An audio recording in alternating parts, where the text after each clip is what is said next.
Okay po. Okay, let's start po. All right, good afternoon. Can you please go to the program po?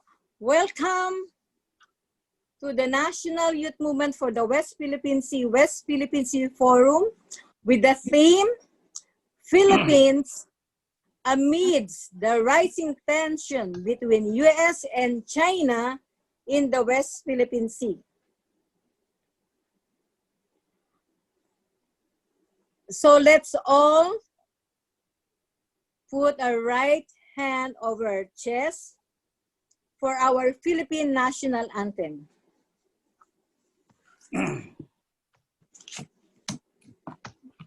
Mga kababayan, ang pambansang awit ng Pilipinas. Kayang mag-ibig, kaya sa sinangalan, alam ng puso, sa dikit mo'y buhay. Lupang hinirang, kuyagan ng magiting, sa mandulupin, di ka pasisingil, sa nagatak tutok sa simoy at sa langit ng pagaw, ay hinatang tulat, awit sa paglayang minamahal, ang isang ng matawad mo'y tagumpay na nag-iinig, ang bituin at araw niya kailan pang ay magdidinig. Lumalang araw ng walhaging pagsinta, buhay langit sa piling mo. Ang inigaya ng pagkaibang amin, ang mamatay ng dahil sa'yo.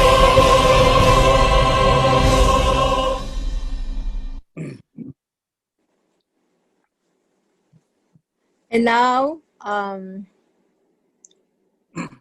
we would like to present to you our most Reverend Monsignor Jerry Bitoon, who's a rector of the Cathedral Parish of St. Paul the Hermit, San Pablo City, Laguna, Philippines, to do our invocation. Reverend Monsignor Jerry Bitoon. Good afternoon, everyone. In Psalm number 17, verses 8 to 10, we hear these comforting words and very assuring. Lord, keep me as the apple of your eye. Hide me in the shadow of your wings from the wicked who are out to destroy me. From my mortal enemies who surround me, they close up their callous hearts and their mouths speak with arrogance.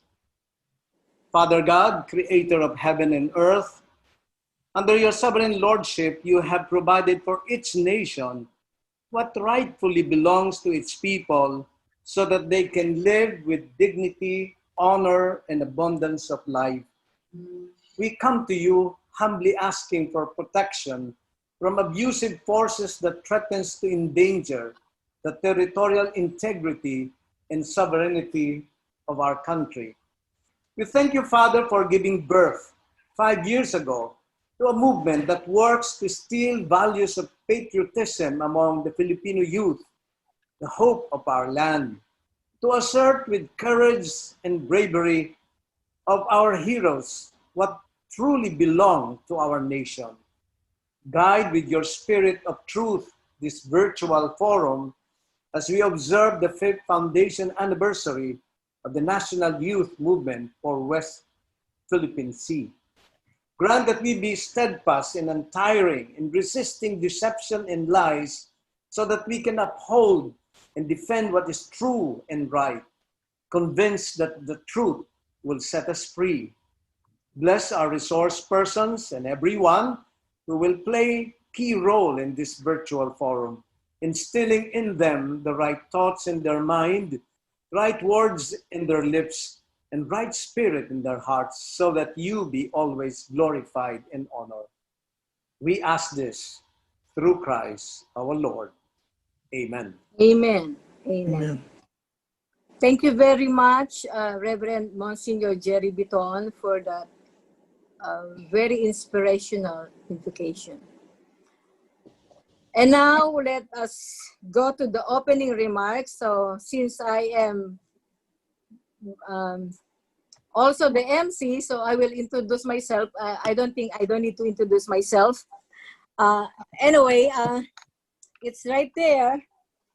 As the global chairperson and founder of the National Youth Movement for the West Philippine Sea and the organizer of West Philippine Sea Forum, I'm Dr. Celia B. Lampkin. Thank you so much, everyone. Good afternoon, everyone. 5 years ago, or about a year before the Permanent Court of Arbitration at The Hague, Netherlands, issued its decision on the arbitration case between the Philippines and China.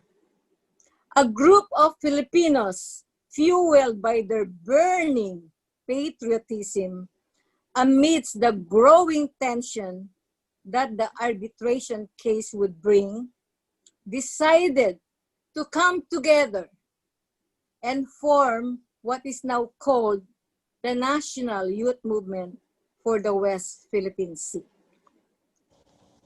We rejoice with the Filipino people in general and with the residents of Pag-asa Islands in Kalayaan Group of Islands or the Spratly Islands in Palawan, the fisher folks of Scarborough Shoal and their families within the proximity of the West Philippine Sea when the tribunal decided in favor of the Philippines and pinned our hopes that with the decision, we have cemented our territorial rights to our advocacy. Our happiness was short-lived because the months that followed after the decision saw how the tides have turned and the stance of the newly installed Philippine government seemed to have changed its tune.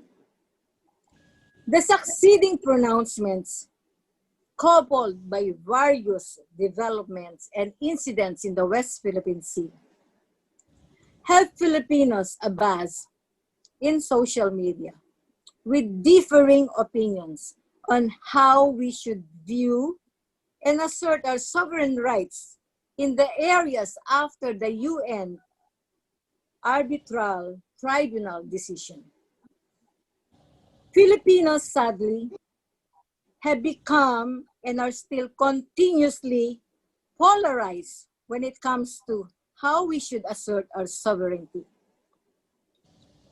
The National Youth Movement for the West Philippine Sea has long recognized that the main reason why we are polarized when it comes to our sovereign rights is the lack of a true understanding of the truth behind the UN Permanent Court of Arbitration decision and the principles behind it.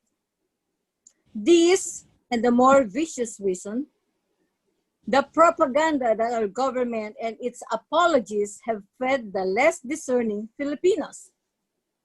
After 4 years of the tribunal decision, many of our fellow Filipinos' polarized views are due to their refusal to understand the decision, primarily due to their affiliation and support of the political personalities who are caught in the web of the sovereignty issues.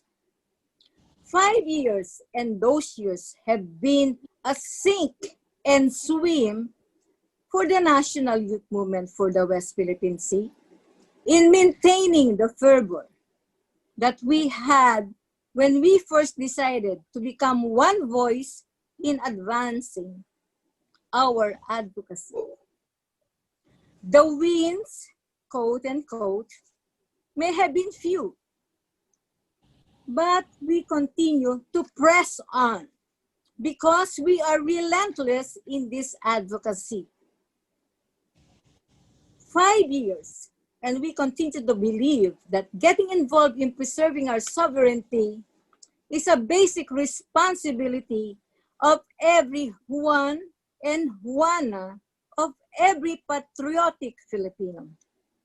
We believe and will continue to believe that being effectively and adequately informed is key to awakening everyone and Juana's patriotism. We as a nation cannot cease to care about preserving the territories which are rightfully ours, especially that is backed by a rules-based decision of the UN Permanent Court of Arbitration. We stand by our patriotism to uphold the Constitution, because only by doing so can we move forward as a free nation.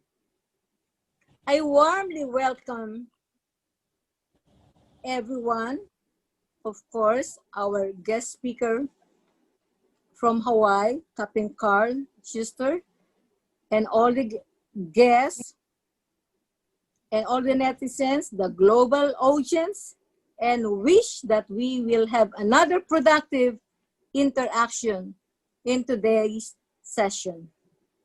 Thank you very much. I would like to give a brief bio of Attorney Lloyda Nicholas Lewis, a good friend of mine. Attorney Lloyda Nicholas Lewis is the national chairperson of the U.S. Pinoys for Good Governance. And also, she is the global chairperson of the Global Filipino Diaspora Council. Attorney Lewis is an immigration lawyer. She is also a businesswoman, a CEO of a billion-dollar empire that she ran when her beloved husband, Reginald F. Lewis, passed away. The autobiography of her late husband, Mr. Lewis' book, Why Should White Guys Have All the Fun, will be launched this month on Amazon Audible. The reason why I am sharing this one, because it is something that's very inspirational. It is not an advertisement, but it's something that I would like to share to you, that once you read, and now it's not only a print, but it's also something audible, it will inspire everyone, the youth and everyone. Attorney Lewis is also an author of an immigration book, How to Get a Green Card. So, ladies and gentlemen, it is an honor and a pleasure to welcome Attorney Lloyda Nicholas Lewis for her welcoming remarks. Congratulations to the National Youth Movement for the West Philippine Sea on your 5th anniversary. And I commend and I admire Dr. Celia Lampkin for her fortitude and her courage in founding this youth movement, because in the end, it's the young people of the Philippines who will inherit the consequences of what is happening in the West Philippine Sea now. 4 years ago, the United Nations International Tribunal ruled against China in favor of the Philippines, affirming that the 200 nautical miles exclusive economic zone belongs to the Philippines and not to China. Because what has been found within this exclusive economic zone? Million barrels of fossil oil and trillion cubic feet of natural gas. And who want to exploit and to use and to own these natural resources of the Philippines? Our big brother and bully, China, who has started to create military islands around the EEZ and has prevented our fishermen from fishing in their natural fishing grounds since then. Therefore, when President Duterte stated during a Filipino-Chinese Friendship Association in the Philippines, that when he said, quote, "The Philippines is now a province of China," unquote, we Filipinos in the United States were shocked and incredulous, because the Philippine president saying that is an act of treason and the ultimate cowardice. And so, to you, Dr. Celia Lamkin, and the members of the National Movement for the West Philippine Sea, you truly are the hope of the motherland, Pilipinas. Go on and keep going. Thank you very much. Thank you. Congratulations.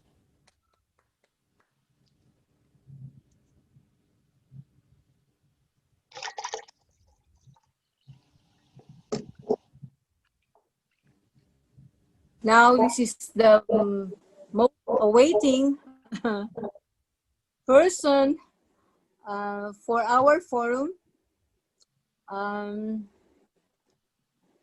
Is Captain Carl Otis Schuster of Hawaii. Okay, I would like to give a brief biography of our guest speaker for this forum. And first of all, of course, I would like to thank him for accepting my invitation to become our guest speaker for today's forum. Okay, Captain Carl Otis Schuster is a retired U.S. Navy. He was commissioned as an ensign at the University of South Carolina Navy Reserve Officer Training Corps Battalion on May 10, 1974. Captain Carl Schuster reported to the destroyer USS Glennon, apostrophe DD-840 as its Combat Information Center Officer, CICO, the following week. While assigned to the Glennon, he also served temporary attachments to other services units as a Navy liaison for special operations and as an observer aboard the ballistic missile submarine USS Simon Bolivar SS-8 and -641 as part of an operations security review and contingency deployment. He spent his first 10 years of naval service as a surface line officer when his language skills led to his serving on several Allied naval ships and being loaned out to national agencies. Lieutenant Commander Schuster transferred to Naval Intelligence in 1984, serving first as the Chief of General Rogers' U.S. Intelligence Cell at Supreme Headquarters Allied Powers, Europe, during the Intermediate Nuclear Force, or the INF, Multinational Force in Lebanon, MNF, and follow-on force attack initiatives and crisis in Europe from that tour. He was transferred to Commander Task Force 60 Staff, Operational Commander of U.S. Naval Forces in the Mediterranean, and he spent the remainder of his career in various top positions, often serving as the public face of intelligence in Europe, Hawaii, and Japan. He retired from the Navy as a captain on June 1st, 1999. After retirement, he directed the U.S. Pacific Command's Virtual Information Center that pioneered the operational use of open source of intelligence, or the OSINT, from 1999 to 2003. Cubic Applications Corporate think tank in Hawaii from 2003 to 2018. He has been teaching as an adjunct faculty at Hawaii Pacific University's Diplomacy and Military Program since January 2020. He is also a part-time defense consultant. Additionally, He has published over 700 articles in magazines, newspapers, and academic publications over the last 40 years.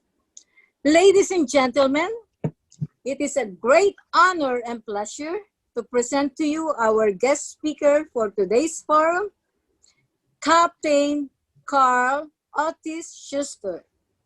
Let's give him a round of applause. Thank you. The honor is mine. I'd like to thank Dr. Celia Lampkin for inviting me to speak and for that very kind introduction, and to all of you for being willing to listen.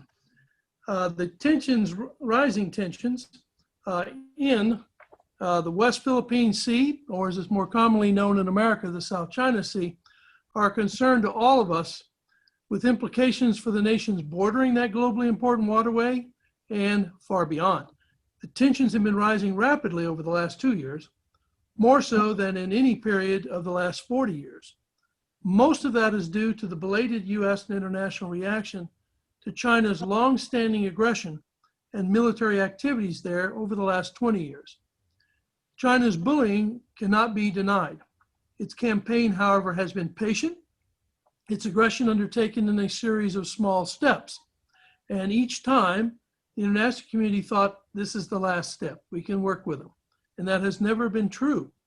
The Scarborough Shoal incident of April 2012 awakened American policymakers, but for a variety of reasons, they limited their response because President Xi promised to halt military construction and take no further military actions.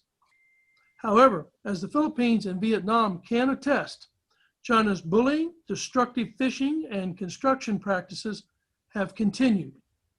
America's new administration saw an increasingly powerful China establishing a very threatening pattern of behavior and decided to act. The response has been expanding America's freedom of navigation operations in the Western Pacific, and not just in the West Philippine Sea. Beijing has also threatened Japan and its fishermen in the East China Sea. As shown on this slide, America has tripled the number of aerial freedom of navigation ops, or FONOPs as we call them, and is on track to double the number of ship passages over that done last year. Other countries have largely joined suit, expanding their operations in the South China Sea as well, Australia and Japan, for example. And India is about to do so.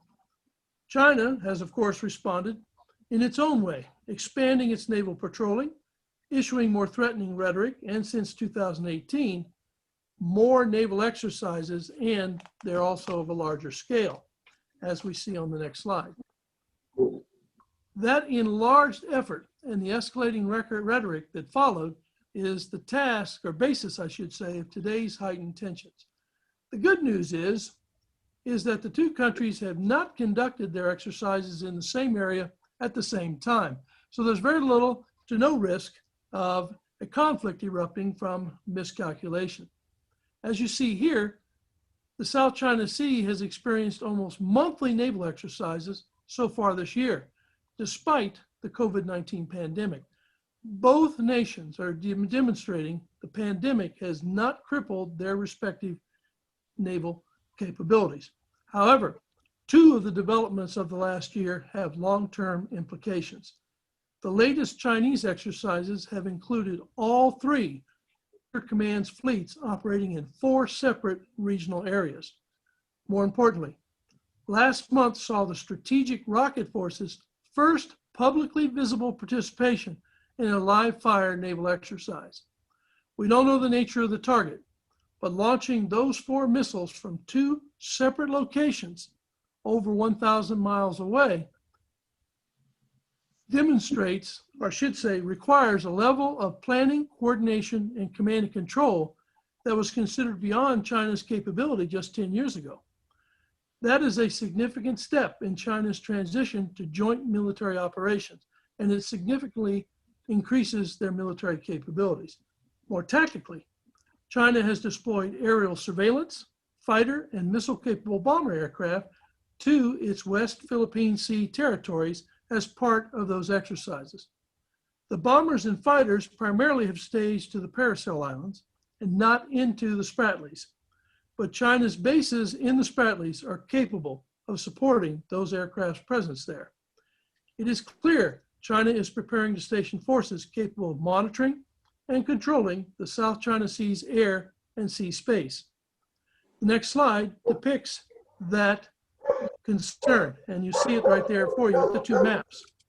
On the left, you see China's 9-dash line claims that encompass over 90% of the South China Sea, an indefensible claim that goes back only 74 years. The map on the right shows China's territorial seizures in the West Philippine Sea over the last 46 years. All but the most recent of those invasions or assaults have failed to draw international criticisms or objections from the international community. Now, the next slide shows America's position on the West Philippine Sea or South China Sea claims. Most of the claimants are friendly nations, indeed partner countries. We consider the West Philippine Sea to be international waters and a critical regional waterway that handles between $3.4 to $5 trillion worth of mercantile volume annually. As such, America opposes any effort to restrict or control the freedom to transit those waters. Freedom of the seas is America's longest continuous foreign policy principle. It dates back to the very founding of our nation. Add to that the fact that the Philippines is America's longest standing ally in Southeast Asia, and you can see America's commitment. The 1953 Mutual Defense Treaty, which remains in force, calls for the United States to come to Manila's aid if the Philippines comes under attack. Unfortunately, prior to 2012, American officials did not feel that extended to Manila's South China Sea territories, because in their eyes, doing so constituted taking a side in the territorial disputes. Now, the next slide will show you how China has exploited that. China conquered Paracel Islands from South Vietnam in January 1974, and South Johnson Reef and 5 other reefs and atolls from Vietnam in 1988. Since then, China's People's Armed Maritime Militia and Coast Guard have rammed and sunk Vietnamese fishing boats throughout the West Philippine Sea, leaving the crews to fend for themselves. China's Coast Guard has also conducted regular intimidation operations against Vietnam's Coast Guard patrol craft around the Paracels and other parts of the West Philippine Sea. China has also built hardened and heavily armed fishing shelters across the Spratlys, starting in the late 1980s, and began covertly removing other countries' boundary markers in that same period. The escalation was slow, but very evident, and both Vietnam and the Philippines tried to get international attention to be focused on it. Beijing, however, exploited international attention looking elsewhere. For example, they took advantage of a weather-driven absence of Philippine patrolling to seize Mischief Reef in 1995. The Philippines protested. The United States issued a weak disappointment at China's action, but reminded Philippine officials of the Mutual Defense Treaty's limits, essentially acquiescing to China's aggression, albeit unofficially. The Philippines had no choice but to garrison the Second Thomas Shoal by running aground the LST Sierra Madre so it could support a small marine garrison of a handful of troops. China predictably blockades the shoal in hopes of forcing Manila to withdraw the Marines. Now here we are, 15 years later, and of course the Philippines has the political will to hold. President Xi, when gently pressed over China's large-scale construction program during the early parts of this century, President Xi promised then President Obama that China would halt expansion of its military facilities in the South China Sea and initiate no new construction. But as we see on this next slide, China continued the construction, so President Obama announced an Asia pivot to reassure America's Asian partners and allies.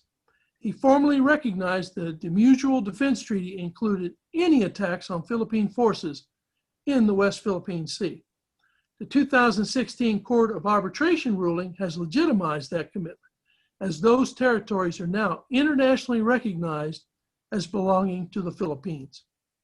However, the rebalance did not involve new forces coming to the Pacific, but rather it reflected the reduction of air and naval forces in the Atlantic that suddenly made the Pacific forces larger by comparison.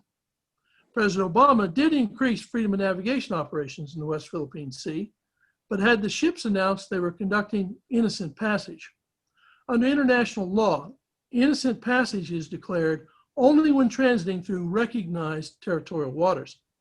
Innocent passage precludes any flight operations or weapons training and limits maneuvering to that required to maintain safe navigation. So, in effect, that restricted announcement provided a confusing picture. Were we conducting freedom of navigation operations, or were we accepting China's claims of territorial waters? Because warships in international waters need make no such declaration and can maneuver and operate freely. So here we are. Despite President Xi's 2016 promise, its military construction has continued, and in many cases even accelerated. Its radars and other sensors can monitor much, if not most, of the West Philippine Sea's airspace and waters. Its 4 largest facilities in the South China Sea can accommodate aircraft, surface-to-air, and both land attack and anti-ship cruise missiles. They're not stationed there yet, but they do periodically stage there. That raises questions about China's intentions. Anonymous Chinese officials have reported China plans to declare a West Philippine Sea, or in their words, South China Sea Air Defense Identification Zone. Given China's garrisons already present and Beijing's policy that all flights through any of its ADIs, as they're called, must be coordinated in advance, prudent analysts can be forgiven for suspecting the PRC intends to control use of that airspace at a minimum during a crisis, if not at all times. So what does that mean for the Philippines? There are 2 developments Manila cannot control, if you see in the next slide. The direction of the Sino-American strategic competition may take, for example. Philippines can influence that, but not control it, and China's increasing tendency to ignore international law. It can influence those developments through its actions and policies, but again, it cannot control them. However, it does offer opportunities and risk, both over the short and long term. Militarily, investing in protecting your island territories adds deterrent value, and diplomatically, expanding your potential partners increases China's risk should they attempt to create an incident. Although not listed here on this slide, there is an opportunity to reach out to India, who shares regional concerns about China's behavior and has an expanding economy that may offer potential trade opportunities. So, Philippines can develop regional and beyond regional partners. Start building those partnerships today because they may serve well over the long term. Remember, China plays the long game. Its internal problems may force it to shift inward, but no one can afford to bank their future on that. So take a long view. The good news is that Manila's resorting to the International Court of Arbitration earned it not only great respect in the United States, but it may also offer opportunities for partnerships with other claimants. One cannot understate the international respect the Philippines gained not only by taking it to the International Court of Arbitration, but by its victory. There are other things too to consider. The Philippines' widespread use of English and its computer software expertise may provide a welcoming environment for US and other information technology companies seeking to reduce their China presence and investment. And the impact of that cannot be understated. Asia is the future, and the Philippines enjoys goodwill across the continent and probably in Africa and Latin America as well. Unfortunately, there are no easy solutions. Aggressors are bold in the face of weakness. Deterring a powerful aggressor is always a difficult challenge, one that no nation should attempt alone. So building a stronger Philippines creates a nation that can lead and deter. And barring any questions, I thank you again for having me speak, and that concludes my formal comments. Thank you very much.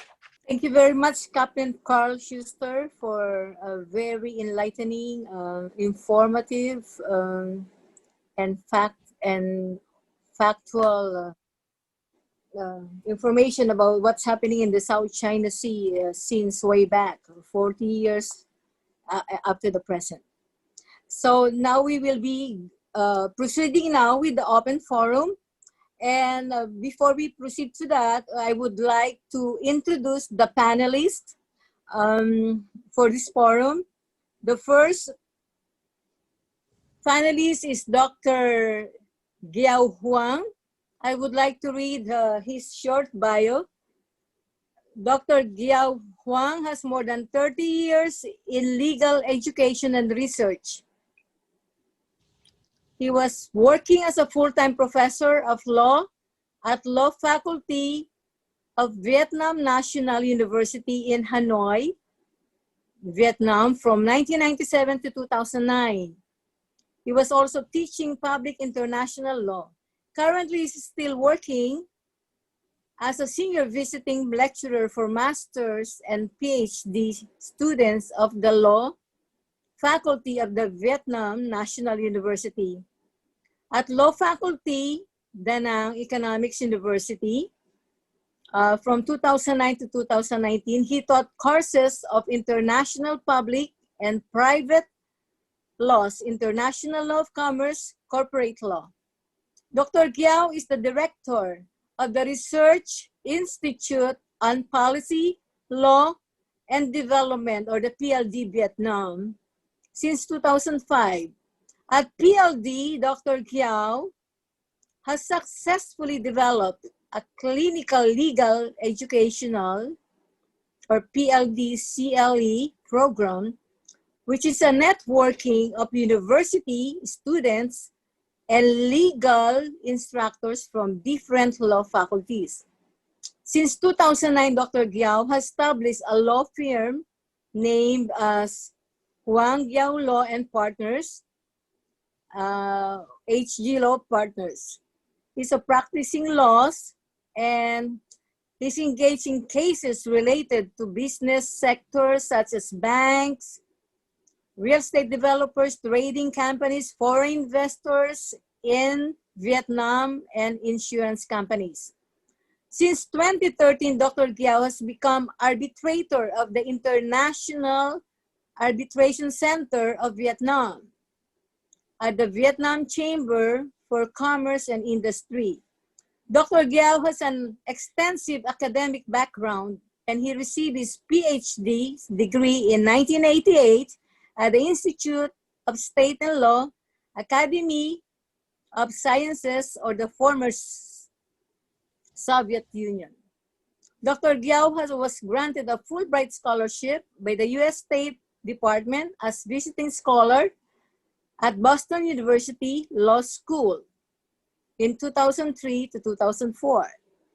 In addition to his academic work, Dr. Giao has been involved in legal policy projects and consultancy works in Vietnam, much of them with a focus on access of injustice, good governance, legal reform, anti-corruption. Many of these projects were under contracts by the World Bank, UNDP, ADB, Foreign Affairs, Ministry of Denmark, the Netherlands, and the U.S. Embassy.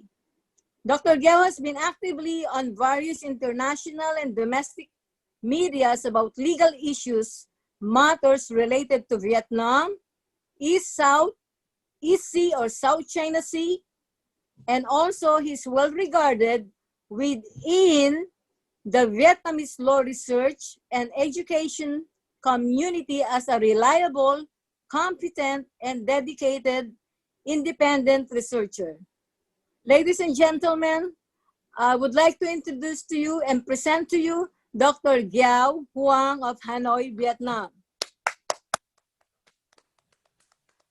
Well done. And we see his, I'm sorry, I don't see him. Sir Pablo, is there a screen that we can see him? It's okay, later we will see him. All right, the next panelist is also from Vietnam.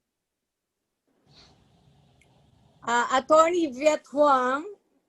Attorney Viet Huang is a lecturer of the Faculty of Law of the Ho Chi Minh University of Law in Ho Chi Minh City, Vietnam.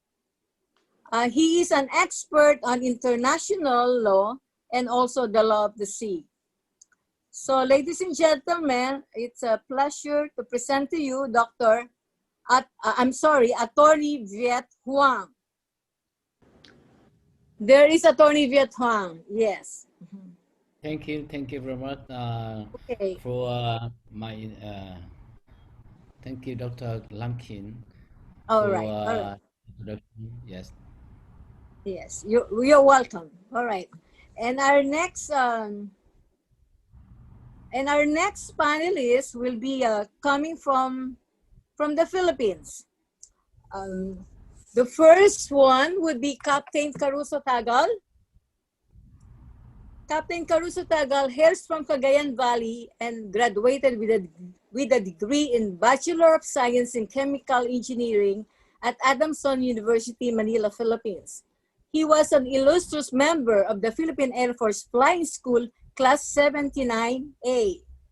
Captain Tagal had been flying over Pag-asa Island and the rest of Calayan Islands, or the Spratly Islands, patrolling all the islands for the Philippines' national security when he was still a military pilot at the Philippine Air Force who was stationed in Palawan during that period.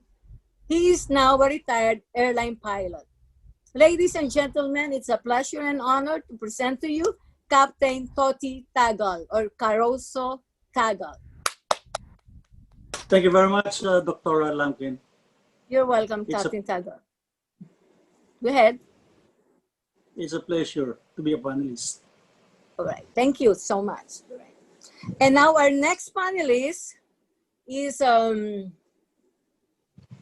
Captain Edgar Alcantara. Captain Edgar Alcantara hails from Bukidnon, Mindanao, and he graduated with a degree of Bachelor of Science in Aeronautical Engineering at Fiat University, Manila, Philippines.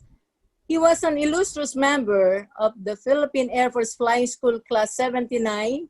That's why he was a classmate of Captain Caruso Toti Tagal, or, on that class. Captain Alcantara, as a former Philippine Air Force pilot for 10 years, had been flying the transport aircraft to Pag-asa Island and the rest of the Calayan Islands, or the Spratly Islands, for his numerous resupply missions and bringing provisions to our troops in those islands through para-dropping, since there was no airstrip to land on except the Pag-asa Island, where we have the Run Kudo Strip. Captain Alcantara is now a retired airline pilot. Ladies and gentlemen, a pleasure and an honor to present to you Captain Edgar Alcantara.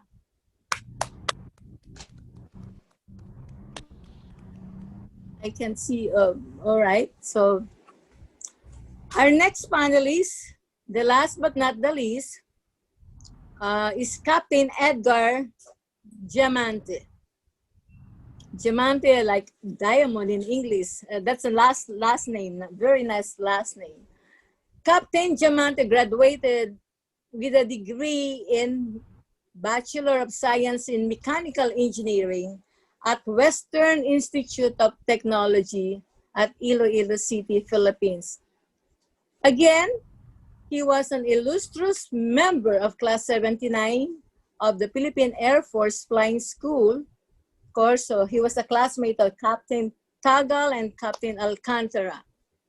As a member of the Regular Officer Corps, Armed Forces of the Philippines, Captain Diamante has held various positions, namely instructor pilot for the 6 years at the Philippine Air Force Flying School, 100 Training Wing Fernando Air Base at Lipa City, Batangas, as a psychological operations warfare officer,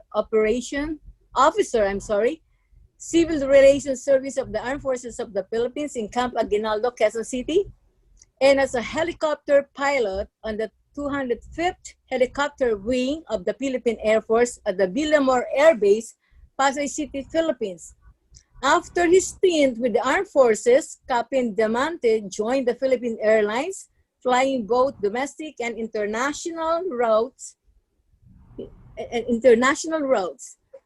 He also has flown with Sri Lankan Airlines for 16 years as an expatriate pilot. With his experience in the military service and in the airline transport operations, he was able to impart his knowledge and skills to the next generation of pilots, both in the military and in the airline. Captain Diamante is now a retired airline pilot. Again, ladies and gentlemen, it's an honor and pleasure to present to you our panelist, Captain Diamante. Thank you. Good afternoon to everybody. Good afternoon, Captain Diamante. You're welcome. So now, since we have presented our panelists, we would like to have some kind of house rules.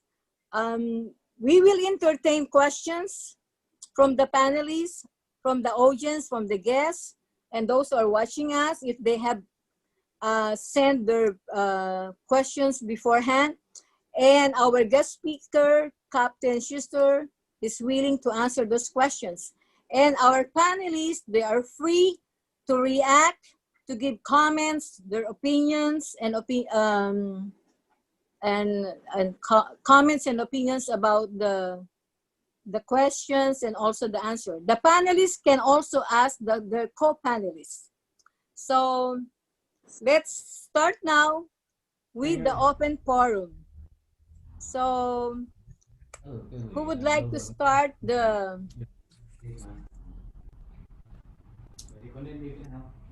Who has a question right now?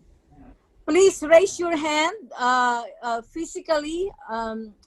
I can see right now, I'm sorry, on my end, I can only see Captain Edgar Diamante. I don't have a gallery on my end. So who would like to start the question to our guest speaker from the panelists?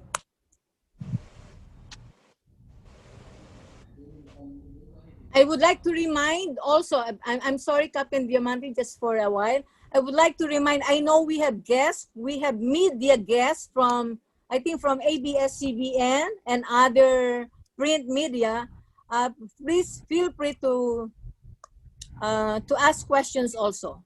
For now, I think Captain Edgar Diamante has a question. And also for the answer of the question, the panelists are only given a 1 minute slot for the answer.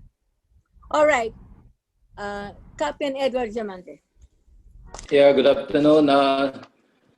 We have known some facts about the West Philippine Sea, and we know for the fact that the Philippines won the arbitral ruling against China, but China did not recognize the arbitral ruling, and the ruling cannot be enforced by the United Nations. China occupies the island in the West Philippine Sea and this sky, and the Philippine military is so weak it cannot drive out China from the islands. So my question is, what do we do now because of the situation? All right, so go ahead, Captain Schuster. Yeah. Well, I think your options are limited at the moment. The only thing that you can do is here's the balancing act that the Philippines faces. You need trade with China to grow your economy. You need to grow your economy to have more money to build a stronger military. And so you've got to find ways to pressure China and express your disgust, if you will, in opposition with what you've got. And what I would do if I had the authority, but if it's easy for me to say, I'm an American thousands of miles away, I would keep supplying your forces on the islands that you still hold. I would maintain a presence in and around and constantly monitor the islands of yours that they occupy. And I would never let the UN or any other international forum forget that you have not accepted that reality. The other thing I would do is I would encourage companies that are currently investing in China to instead invest in the Philippines, and that those who are already in China, why not shift their investment to the Philippines? Philippines has a large educated population, very hardworking population, and they are very linguistically talented.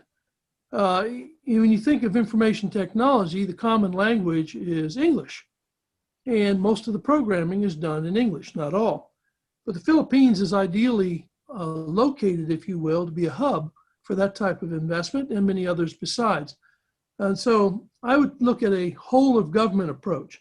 Maintain the monitoring, maintain the surveillance, let them know you haven't forgotten, look for ways to add the cost that China has to pay for what it's doing. Never let the international forums forget it, but also hit them in the pocketbook. I truly believe that the Philippines is well positioned to get expanded foreign investment, particularly now that China has demonstrated it doesn't respect rule of law. And if you're investing money, would you invest in a country that does not respect rule of law? Thank you. Sure, thank you. Thank you very much, Captain Schuster and Captain Jumente. That was really a very practical and realistic solutions, and it gave us more enlightenment and maybe for a future planning of what you have said. Thank you so much for that.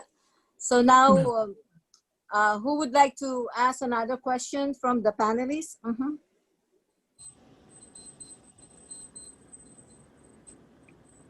Captain Tagal. Okay, Captain Tagal, yes, please. Good afternoon, I'm Captain Tagal. Just as a backgrounder, when we were flying in the 80s, in those island chains, China wasn't even a player. Our adversary during that time were the Vietnamese. And then when the US bases were removed from the country, that's when the Chinese began their aggression in claiming the islands.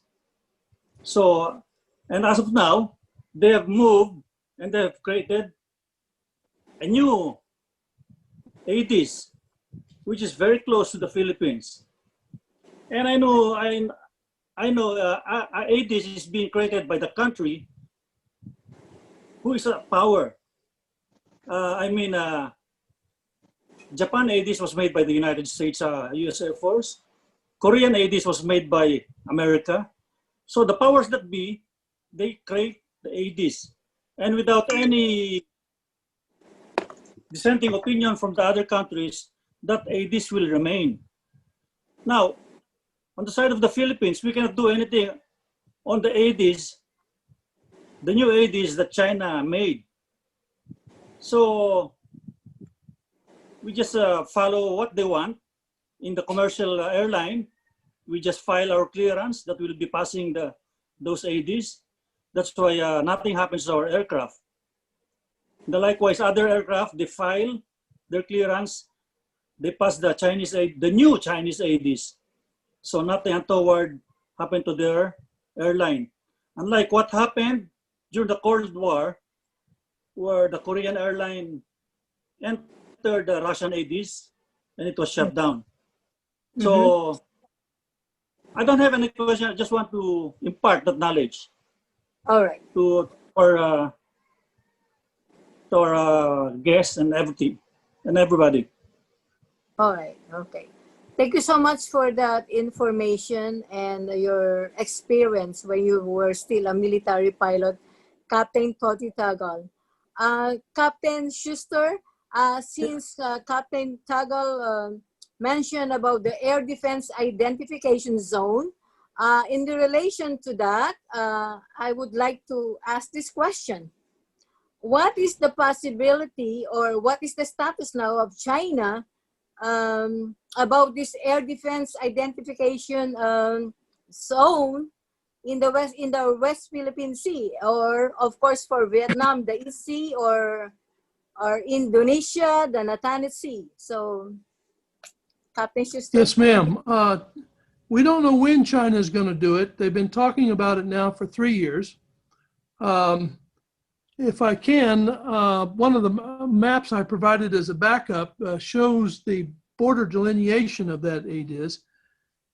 And the Chinese haven't stated a date. It's my belief that they're waiting for an opportunity. I don't think they're going to do it before the US presidential election because it would be such a major provocation it would influence the election. And it would influence in a way they don't want it to be influenced. However, I do think once that election is finished, the odds of China instilling or installing that kind of ADIZ will increase as time advances.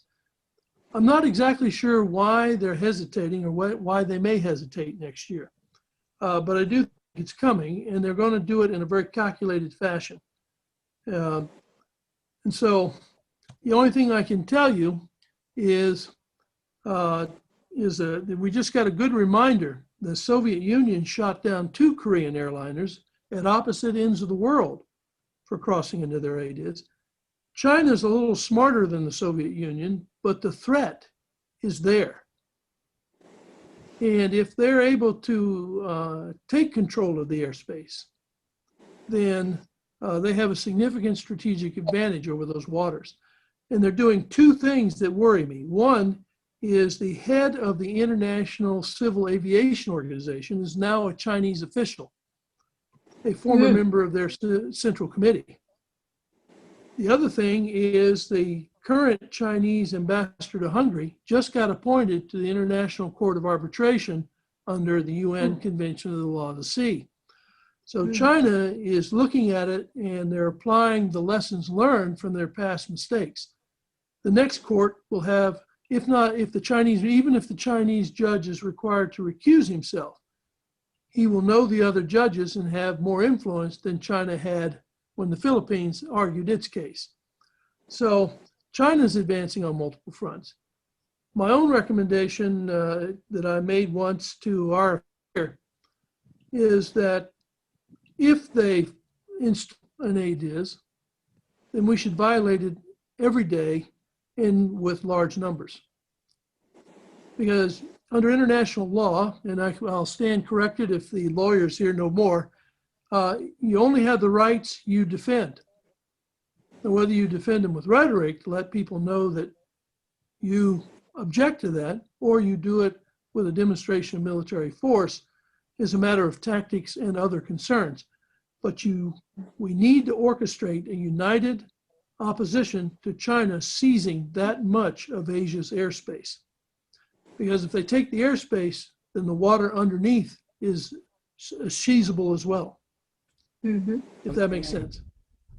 No, thank you so much, Captain Schuster, for that answer with a question on ADIZ. Do we have some more questions for our panelists, Captain Alcantara?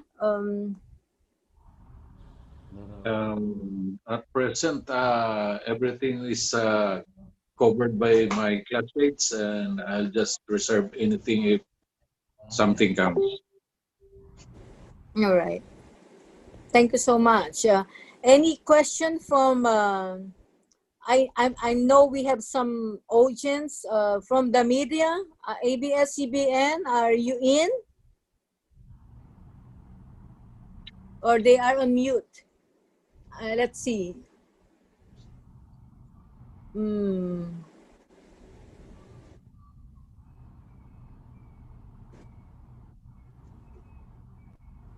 All right. Who would like to?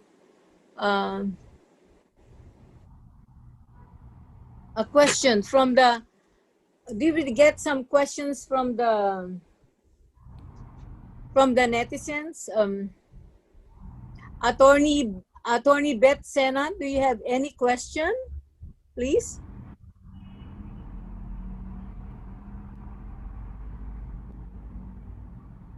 I'm unmuting you. Unmute. All right. There is okay. Any questions? Attorney Beth Sena, you can unmute your video. Okay. All right. Attorney, do you have any question, Attorney Viet, from Attorney Beth Sena from Guam? I don't have a question. Okay, all right. Thank you so much. How about Dr. Giao from Vietnam? Let's hear our panelists from Vietnam, because very much Vietnam is very much involved now with China, with the recent developments there, the bullying of China over there. So Dr. Giao or Attorney Viet, are you still there? Okay, Attorney Viet, okay. Do you have a question? Mm-hmm. Thank you. I have no question. You don't have any question for Captain Schuster? Mm-hmm. Yeah. I don't have any question for him. Thank you, Doctor. Okay, you're welcome. But this is what I would like to. How about Dr. Giao? Is he there? I don't see him. All right. I think I'll be the one to ask question, right? Captain Schuster, with the recent development in Vietnam, okay, when China, way back, I think this was 2 weeks ago. If I'm right, just correct me if I'm wrong. China had this military exercise at the Paracel Islands with the two ballistic missiles, right? One is a DF-26, which they call as the Guam killer. And I know in 2017, if I'm right, they did have a parade in Beijing showing off this Guam killer that is meant for Guam. That's why they call it Guam killer. So what is the possibility that China would do the same thing like what they did to Vietnam, doing these ballistic missiles? Having them impact close to the country. They've done missile shots into the Western Pacific. They generally don't come within a couple hundred miles of Guam because they don't know how we'll react. However, they do like us to know they can hit Guam. One of the things the Chinese believe is the United States has never, not since World War II, has taken military action against a country that could reach its own territory. So both North Korea and China hope that by threatening American national territory that they can deter us from intervening in whatever they're planning to do. The downside to that is if they hit U.S. territory, we tend to react in a very passionate and emotional way, and that typically includes military action. And so it becomes a kind of a risk versus reward calculation. It's my belief, and of course we're looking to put Aegis ashore to defend Guam within the next 5 years as a response to that threat. We're also looking at moving more forces to Guam and rotating forces around Guam. So China can never assume they're going to take out a certain level of American forces by hitting Guam. And why hit an empty sack when you know that's going to generate a large reaction? So one of the reasons we're staging aircraft in and around on a near regular basis and moving them around when they come to the Pacific is because of the threat to Guam. We don't want them to be able to anticipate where the planes will be. And we're hoping to establish as many different possibilities for basing and staging so that their targeting situation will be increasingly complex. All right. Thank you so much for that answer. Hopefully that answers your question. I tend to walk 5 miles straight. Right. Yeah. No, because that's very alarming. When I read in the article that the China used the DF-26, which they call it as the Guam killer, since we are here in this part of the world, we are in the U.S. territory of Guam, and of course the Northern Mariana Islands. So that really alerts me, and it's very alarming for me. So that's why I asked that question. And yes, ma'am. And of course that. Mm-hmm. And the way to look at it is they developed that missile so that they could drive hostile naval forces out of the first and second island chain. The DF-21 is a first island chain weapon, if you will, and the DF-26 is a second island chain weapon. Both have a model that can be used against large ships, or at least that's what the Chinese advertise. We've seen them do shots against stationary targets. They've only done 2 sets of shots against open ocean targets, but we don't know if they were moving or anchored or just a designated aim spot. They also, if you'll remember, created the 1996 China-Taiwan crisis because they announced a closure area outside of Taiwan to intimidate them just before their presidential elections. And one of the missiles went further than they planned, or at least we believe it did. Anyway, it landed inside Taiwan's territorial waters. Indeed, it landed in the approaches to a major port, and that brought the United States into the dispute. We deployed 2 carriers to demonstrate to the Chinese that an attack on Taiwan was not something we would ignore. We didn't say we would intervene. We didn't say actually what we would do. We simply positioned ourselves there so we had options. The Chinese have not forgotten that. Mm-hmm. All right. Thank you so much for that answer. Okay, from the panelists, do you have any question? Again, please. I have a question for Captain Carl. Okay. Edgar Diamante. Okay, Captain Diamante. All right. Okay. Yeah, please go ahead. In your opinion, is the government doing the right thing by avoiding conflict with China? Open conflict, yes. I said it's not to anyone's advantage to open a conflict, but there are ways to maintain resistance and pressure. For example, one of the things I've talked about with my friends and associates in the academic world is using Coast Guard exercises demonstrates partnership and mutual support, but it doesn't have the military connotation that Navy and Army units have. Coast Guards are perceived as predominantly an environmental protection, regulation enforcement, and law enforcement organization. And so but they become part of the Navy in wartime. So it increases your capability without appearing to be a threat.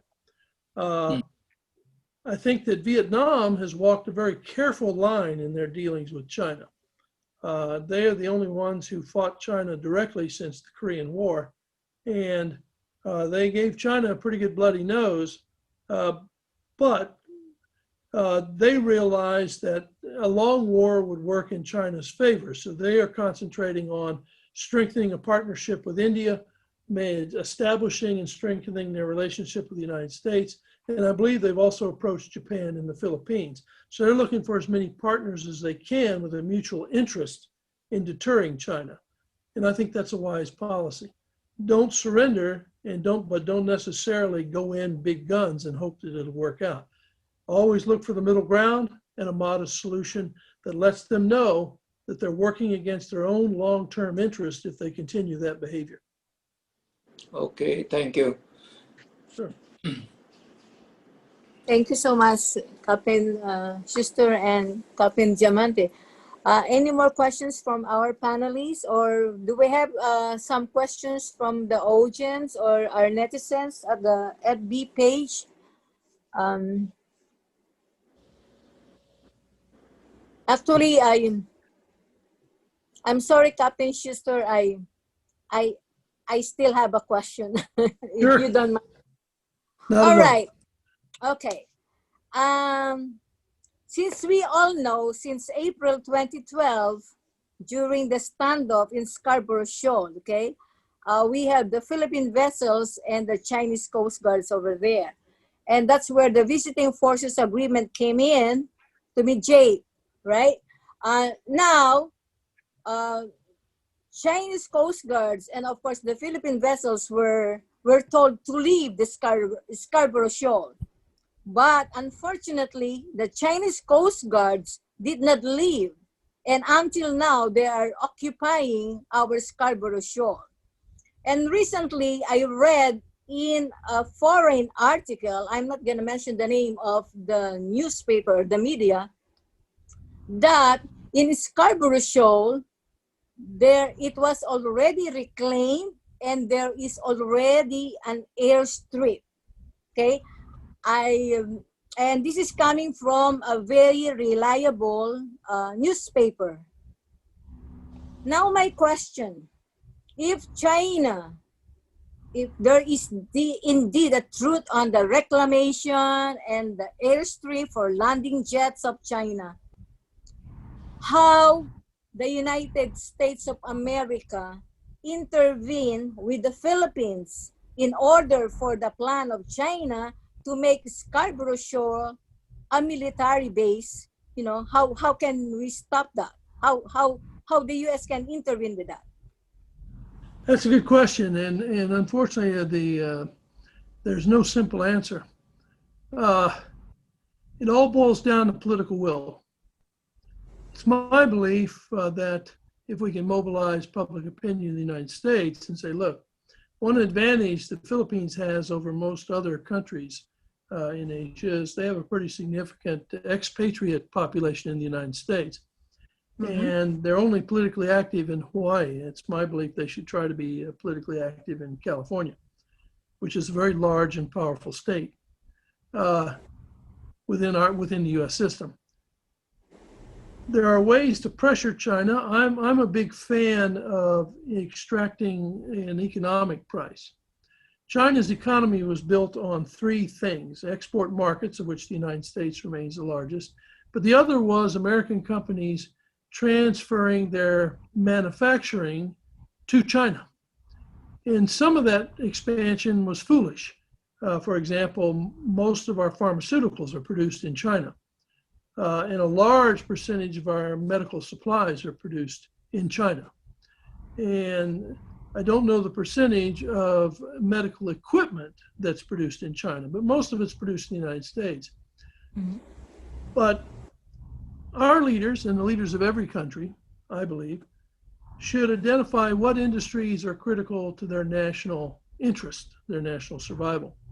Food industry is one of them, medical is another. There's a tendency to only think in terms of weapons production as a national security interest, whereas your national health of your people is critical. Now, that doesn't answer your question directly, but if China has built an airstrip there, and I've got to do some research to confirm it, it's not yet listed on CSIS's website as a military base, but I'll confirm that and get back to you. But if they have, then that violates President Xi's promise to an even greater extent than the other violations of his promises. And I think that that should not go unremarked. And you look at what China's doing in India, what they're doing against Japan, what they're doing against Vietnam, what they've done against Burma, and what they're doing against the Philippines, that should generate a lot of international attention and criticism. And it should affect China's relationships in Africa. In fact, it largely has already. Nigeria is putting constraints on Chinese investment there because they don't like the way the Chinese supervisors treat the local population. They don't like the racism their visitors have faced in China.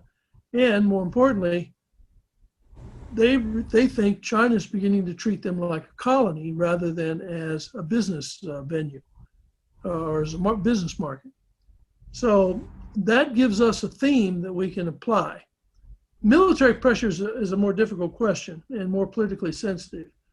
Can we blockade Scarborough or introduce some kind of sanction against it? Or blockade's not the right word. I was thinking what we did in Bosnia, where we basically restricted what went into a quarantine. Can we quarantine Scarborough Shoal and so forth? That we will never get UN approval to do that. China will veto it. So in many ways, we're paying the price for bringing China into the UN. So I've walked you 5 miles across the street, but it's not a simple answer. And it's an answer that I think needs to involve a lot of complex activity outside what do we do militarily.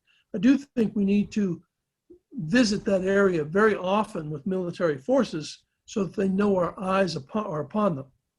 Maybe just stationing a drone for long-term surveillance over there would send a signal. But it's something to consider. Okay, thank you so much for that great answer, and Thank you. You're very thank you kind. so much. Yeah, and I would like to ask other attendees of this forum if you have other questions, because I keep asking questions. I'm taking advantage of this opportunity with Capt. Schuster to ask a lot of questions of what's been happening in the West Philippine Sea and the rest of South China Sea. Any more questions from the audience and from the attendees? Mm-hmm. If I may make one lesson learned from all this, is China tends to act when no one's looking. Yes. So it's important that we maintain surveillance of the areas they occupy, but also the areas they have not yet occupied. My belief is that whenever they find a gap or an absence, that's when they move, and they essentially present you with a fait accompli.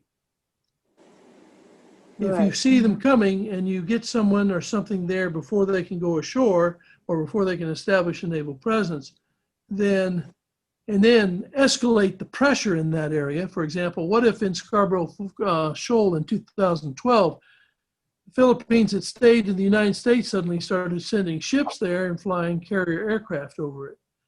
I think that would have forced the Chinese to be much more accommodating to the Philippines' point of view. But that's a personal opinion. I haven't been in government in over a decade, so All right. influence is slight. Right. I do understand, Capt. Sister. Any more questions from the audience? Because actually, I still have another question.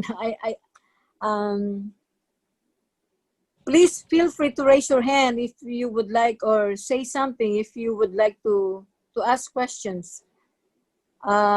This is very interesting because, you know, the Philippines, like in the theme, the Philippines is amidst in the rising tension of U.S. and China in the West Philippine Sea. Of course, we call West Philippine Sea the one that's within our EEZ, and for Vietnam, it's the EC, Natuna Sea for the Indonesian. So anyway,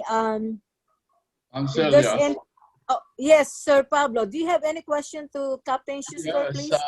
I'm just wondering, what's with the first, second, and third island chains? What do you think is China's ultimate objective in having these chains?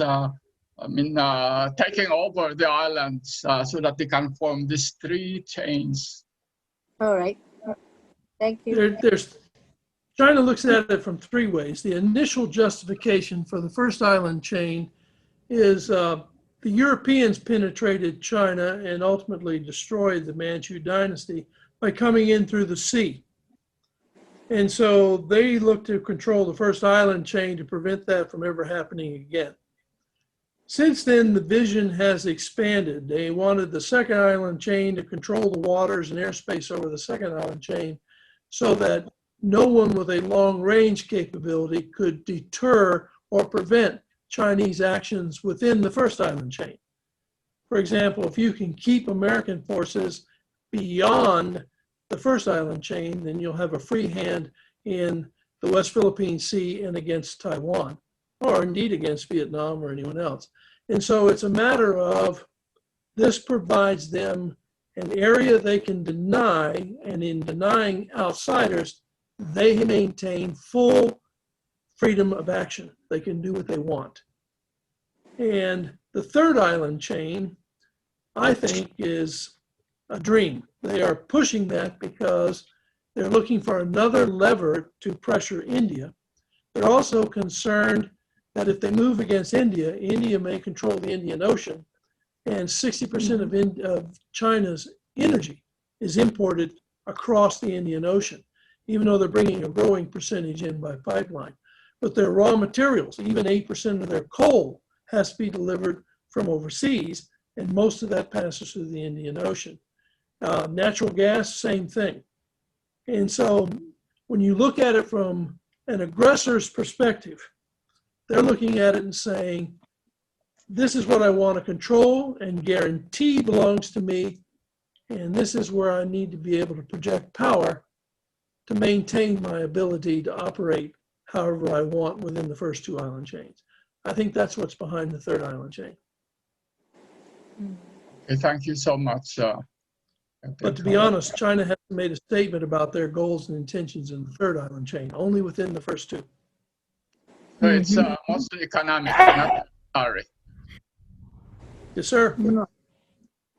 Thank you so much If for you that. think about it, if they can dominate the South China Sea and get all of its oil and natural gas resources, then they may not have to bring oil and natural gas in from Africa and the Middle East. Right. Absolutely right. You're absolutely right, Captain Schuster. Yes.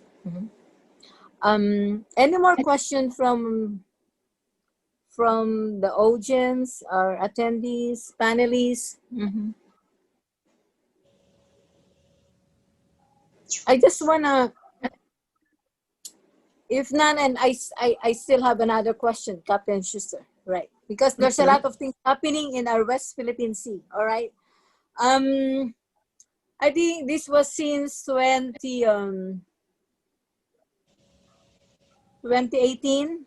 We're in all these Chinese vessels. They call it they are not the PLAs or the People's Liberation Armies of China, but they were called as the civilian fishermen or Chinese fishermen.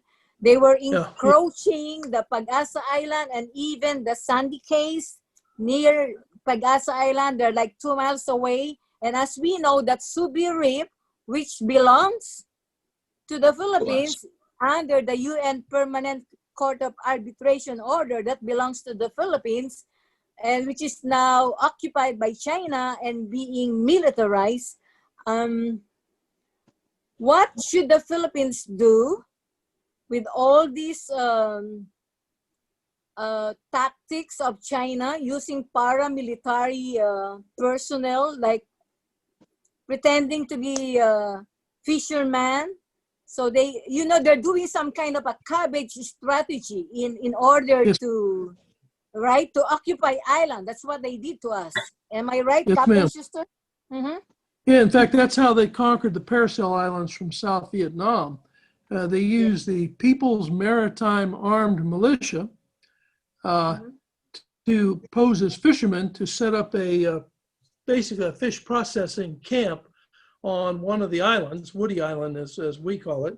And when the South Vietnamese went in to evict them, China's Navy responded, and the South Vietnamese found themselves outnumbered.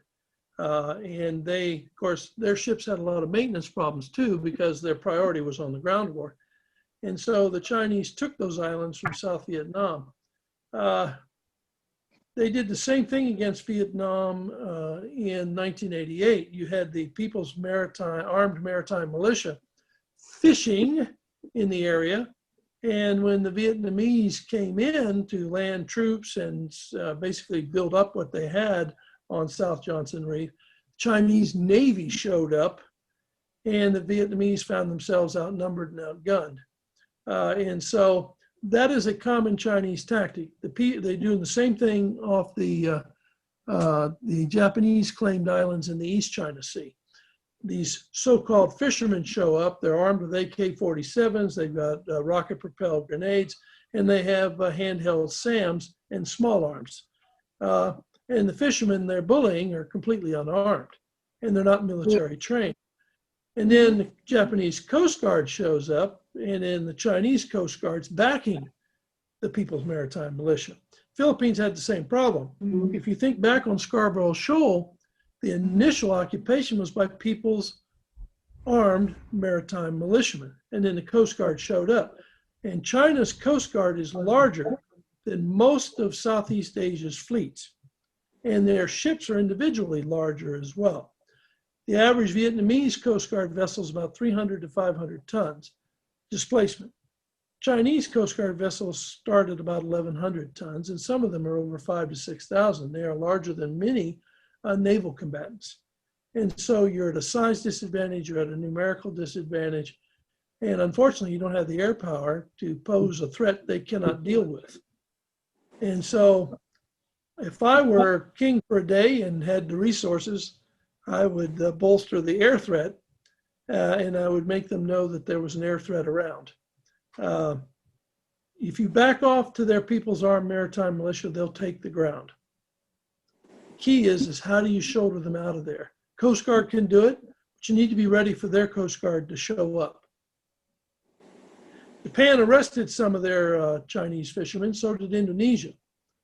And in both cases, they backed their play by reinforcing their Coast Guard.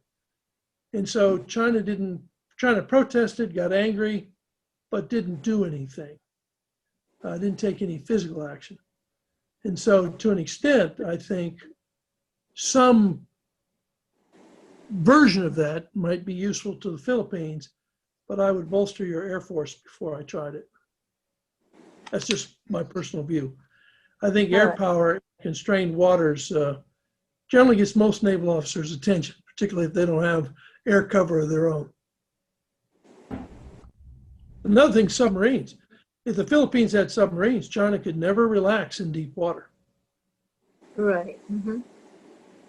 Thank you so much for that answer. Any more questions from the panelists and our guests, attendees?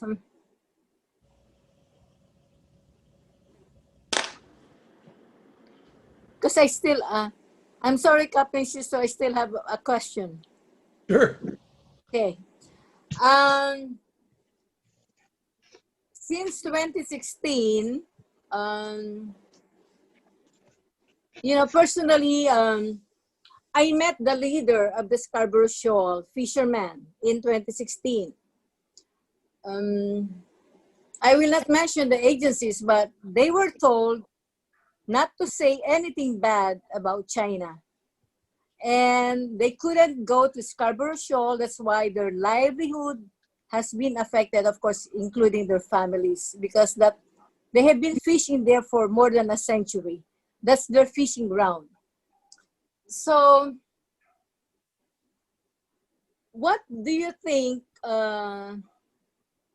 should the Philippine government do in terms of partnering with the US government in order to avoid the bullying in Scarborough Shoal or even the rest of the West Philippine Sea, like in Recto Bank or in Ayungin Shoal? Or what do you think? What is a good proposal for the Philippine government as a partnership with the United States? Because I know that the US has a memorandum of agreement with Vietnam in terms of fish and wildlife, and I don't think that the Philippines has the same agreement with the United States. So please kindly give us some kind of suggestions or solutions. Sure. Please. Well, I think that if you haven't got that kind of agreement, I would do it. The other thing I would do is, and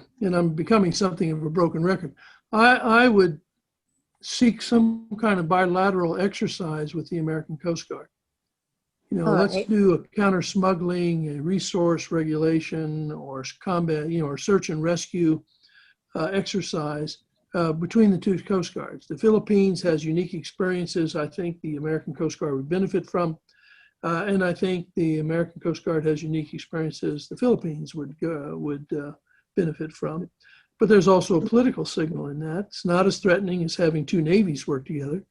But it is significant. It tells them that we're partners and that you mess with one, you're messing potentially with the other. The other thing I would do, or consider, I'm sorry, it's easy for me to say, I'm an American, I'm not the guy that's got to face the music, if you will. But I would also approach the Vietnamese Coast Guard and say, hey, why don't we work together, do a couple of exercises together, maybe just, we used to call them PASEXs, where the two of you patrol in the same area and just practice communicating with each other. That way, neither is surrendering their sovereignty, if you will, and neither is sharing authority over anything, but at the same time, they're learning to work together.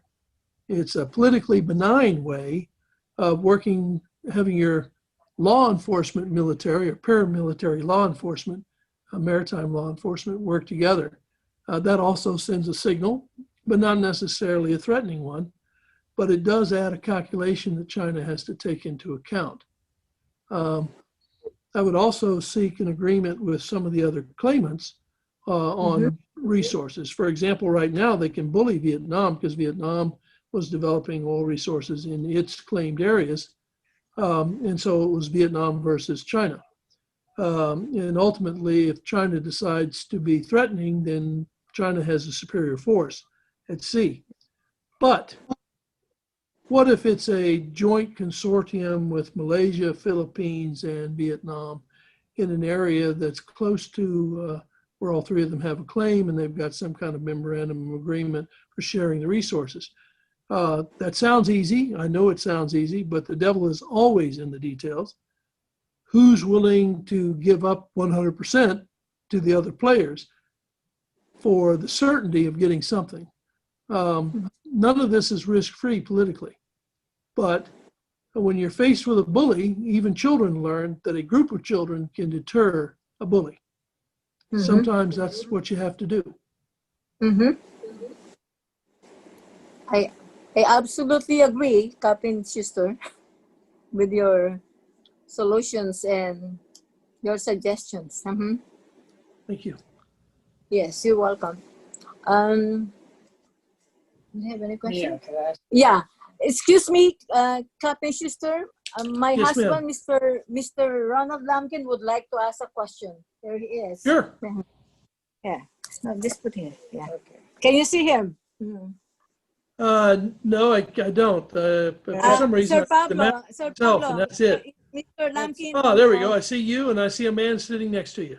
Yeah. All right. Okay. Okay, good enough. Actually, this topic hasn't come up unless you mentioned it before. Okay, we're having a global pandemic. Yes, sir. And, I've noticed through my readings that a lot of countries around the world are looking at China in a different way. In other words, I think you mentioned before, hit them in the pocketbook, okay? In other words, money counts to those people. And I'm just wondering whether that, or what your thoughts might be on how this global pandemic may affect how, I don't know, how the globe, other countries start reacting to China. Because it seems like some of them are starting to push back. Some of them don't seem to want money anymore from them. I think you mentioned some places in Africa. Anyway, maybe just your thoughts on how the global pandemic might actually slow down their aggression. Yes, sir. It has hurt their reputation. One thing we can say for sure is China hid the seriousness of the outbreak for over 7 weeks. And the impact that had is there are over 50,000 Chinese workers from Wuhan who work in India, work in Italy, northern Italy. And China didn't tell Italy or the world about the outbreak in Wuhan. So when those workers returned to Italy right after Christmas, suddenly within 3 weeks, Italy has a massive outbreak. And of course, from the outbreak in Europe, it made its way into New York, which is the entry point for most visitors from Europe and the Mediterranean into the United States. And so China's secrecy and hiding of the seriousness of the outbreak has severely damaged its reputation. The other problem was China made a big gesture of providing medical equipment and masks. And what they found was the majority of the equipment was not serviceable. and the majority of the mask and testing that was provided was defective. And that often happens when you're in a hurry and you don't do quality control. But China has a history of poor quality control anyway. And so all of that has hurt China's reputation. And it has triggered boycotts and back push, if you will, in many parts of Europe, Italy among them. The Czech Republic, in fact, just had their Senate speaker visit Taiwan. China's treatment of the Uyghurs, the 1 million Uyghurs sitting in concentration camps, has also triggered condemnation in Europe. The political elites and the business elites are still reluctant to act, though. They've got a lot of money invested in China, and a lot of them get a significant percentage of their income from China, from business in China. So it's going to be, excuse me, it's going to move in fits and starts. But I do think the trend is China is going to have trouble opening new markets, and some of its current markets are going to shrink. The other thing affecting China is their workers no longer accept substandard working conditions.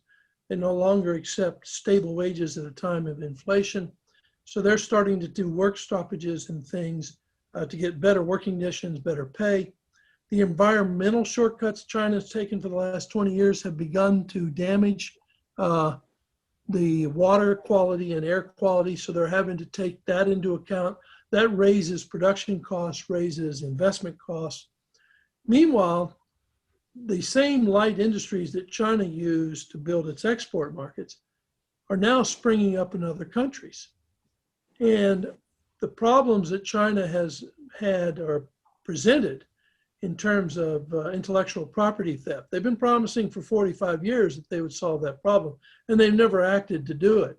And everyone's just kind of said, well, they'll do it next year, next year, next year. Well, the COVID-19 outbreak has opened people's eyes to the fact that next year ain't coming. And so businesses are struggling with, how do I pull out? Because under Chinese law, once you move your equipment into China, you cannot take it out of China without the Chinese government's permission. So it's a one-way road. And so disengaging from China is very expensive. And that's why you're going to see kind of a fits and starts approach. The good news is technology advances quickly. So what works today in China, maybe you can set up a new plant for the new technology and new production in the Philippines. Just a thought. I'm not a businessman, and I certainly don't know computers. Okay, well, thank you, Captain, for your insight into that. No, I always keep thinking economics. That is what's going to slow them down. You know, economics. I mean, if you can hit them in the pocketbook, somehow push back on that, you're going to, in fact, that's how they got to where they are in the first place, correct? Yes, sir. The other thing, too, is the Communist Party's been promising the Chinese people higher quality of life since they took over the country. And one of the reasons Deng Xiaoping initiated the economic reforms is because the population was tired of being told, well, one more sacrifice, we'll get it next. Deng Xiaoping recognized that if they continued Mao's policies, there'd be no Communist Party in China. And so they're in the dilemma that all governments are in, but for them, it's particularly poignant. If they don't keep the economy growing, the party's legitimacy as the political authority over the country comes into question. Xi is already getting criticism for the way he handled the COVID-19 virus. He's also getting criticism for the basic outflow of capital from Hong Kong and the bad publicity. China's arresting dissidents trying to escape Hong Kong. They got 10 trying to escape by sea just last week. An exodus of brain power is coming. And, I read that. And so hitting them in the pocketbook is a double whammy. You're not only hurting them in terms of denying resources to take aggressive action, but you're also attacking their political legitimacy. They have to do something. Well, thanks, Captain. Yeah, I really appreciate what you have to say there. That makes sense to me, and those are my thoughts exactly. Thank you very sir. much. Thank you very you. much. Thank you, Mr. Lampkin, for your question, and thank you so much, Capt. Schuster, for the response and the insights. I would like to ask from the panelists any more questions, and the audience, our attendees, guests.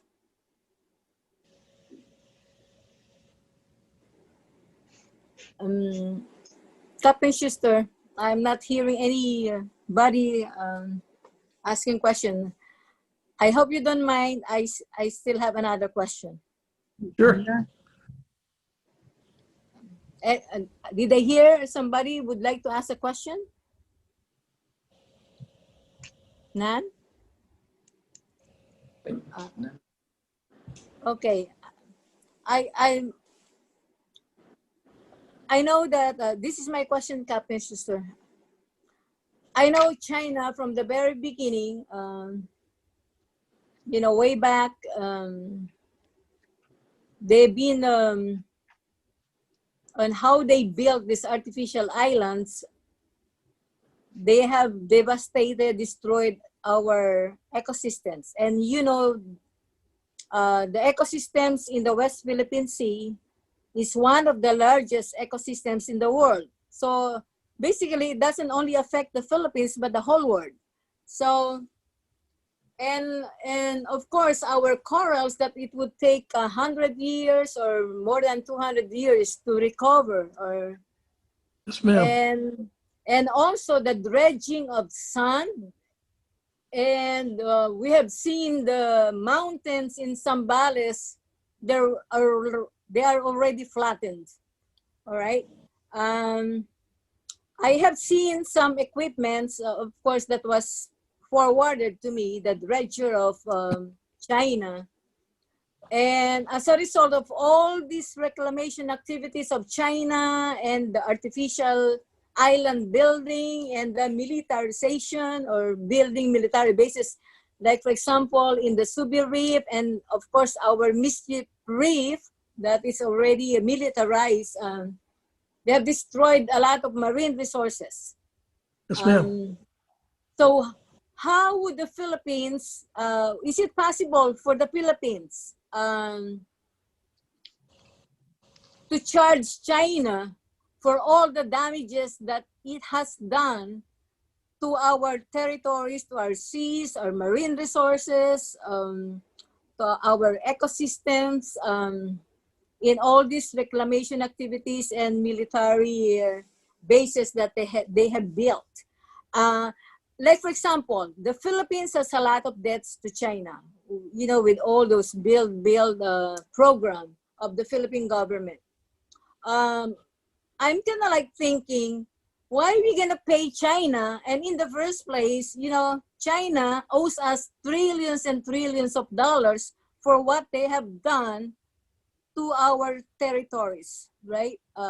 Whether it's marine, the islands, building islands. So what do you think the Philippine government should do, or what should the ordinary Filipinos should do? That's a tough one, because China has stated openly that they will not accept any lawsuit or judgment against them for environmental damage. Plus, the international environmental groups like World Wildlife Federation and Greenpeace, they're not interested in accusing China. They get too much money from Chinese foundations. They just don't see it as worthwhile to criticize China. It'll cost them income. They'll sue the Philippine government because your government obeys the law, and they get a ruling in the Philippines against the government will be forced to comply. Same thing when they sue the United States. A U.S. minesweeper ran aground in a reef. Greenpeace sued us for like $20 million in a U.S. court. Meanwhile, China has destroyed 147 square kilometers of reef and sensitive marine environment in the West Philippine Sea, and that destruction has affected another 3.4 million square kilometers. And so, but there's no lawsuit, no criticism from Greenpeace, not even a sentence decrying Yes. China's actions in the World Wildlife Federation. Mhm. And the reason is there's no money in it for them and there's no political advantage. There's no Chinese politician looking for them to make an environmental statement while he or she runs for re-election. Whereas in your country and mine, that gives them leverage. And so, to quote Noam Chomsky, who was once asked why he didn't criticize the Soviet Union, he said, because it had no impact and there's nothing in it for me. That is exactly the international environmental group's attitude towards China in the West Philippine Sea. And unless we're able to change that formula, it's never going to change. Canceling the debt to China is politically and economically risky. And the reason is, if China treats it as a default, then that affects the Philippines and its companies' ability to purchase things by credit. And most international commerce is based on a flow of credit or a guarantee of credit. Overnight cash flows, that sort of thing. It's all based on a very limited and constrained type of loan. If you default or someone argues you defaulted on a loan, then that financial flow disappears for your country. And so for the Philippines, the difficult decision then is, have we reached a point in our relationship with China where we risk more damage if we let it continue than we would if we act? Why not take China to court in a Philippine court, and then the Philippine court awards the debt to the Philippine suitor? Well, okay, then you take the debt, it's now yours. China knows then they're not going to get the money, and they've just paid a price indirectly. Now, the hard part is can the Philippines repay? Philippines didn't do the damage, so how does the Philippine government handle it? And the answer to that is beyond my knowledge. But politically, it's risky. And you need, everything of that nature has a cost versus risk versus reward calculation. And so you need to weigh that carefully before you take any action. There are a lot of innovative actions you can take, but they all carry a political risk. Thank you so much for that, Captain Schuster. As a follow-up on that one, how, for example, with the question I asked earlier, how would the United States of America can assist the Philippine government in pursuing for China to pay the damages? Are there any ways the U.S. government can help the Philippines? Not off the top of my head. I mean, there are a lot of actions that people talk about periodically. For example, during some kinds of conflicts and crisis, you can nationalize somebody's investment in your country. The trouble is we've invested more in China than they have in the United States. And so that becomes, basically remove your entire face to spite your nose. However, I'm one who believes that if we had signed a trade agreement with the Philippines to where we replace China as the Philippines' primary market, and by the way, a relationship we used to have, then and channel our investment into the Philippines, then that would inflict a price on China. It may not be apparent right away, but in 5 or 10 years, it would have an impact. And China would know that. And so Xi would take the hit within the Communist Party, if you will, for having done the actions that led to that development. I'm one who thinks our failure to sign the Theater Trade Pact was a mistake. The Philippines is one of our, in fact, is our longest standing ally in Southeast Asia. So why not, and plus most of us, none of us speak Tagalog. I'm as ignorant as the next American. But a high percentage of the Philippines speaks English. And so doing business with the Philippines and in the Philippines is easier than in most other countries. And although some of our history is negative, most of it's quite positive. We fought beside each other in 3 wars. Now, one of those wars wasn't of the Philippines choosing, but at the same time, commitments bonded in blood tend to be infinite. And trade is something we had the opportunity to expand with the Philippines, and for reasons domestic political reasons here, we chose not to do it. I personally think that was a mistake. I think that worried about jobs moving to the Philippines is far less serious a matter than allowing the mass export of those jobs to China.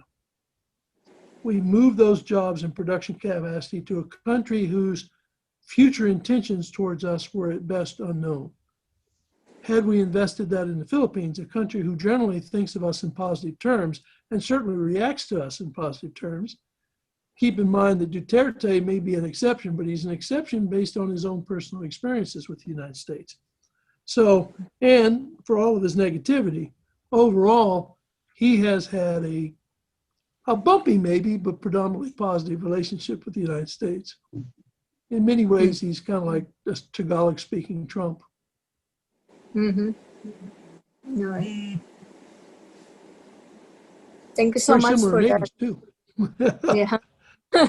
Thank you so much for that response, Captain Schuster. I think, I'm not sure this would be my, I would like to ask the rest, if you still have questions, please feel free to ask questions. It seems that I'm the only one asking questions now, but you know, please feel free to ask questions. Any more from the panelists? Any more questions? Mm-hmm.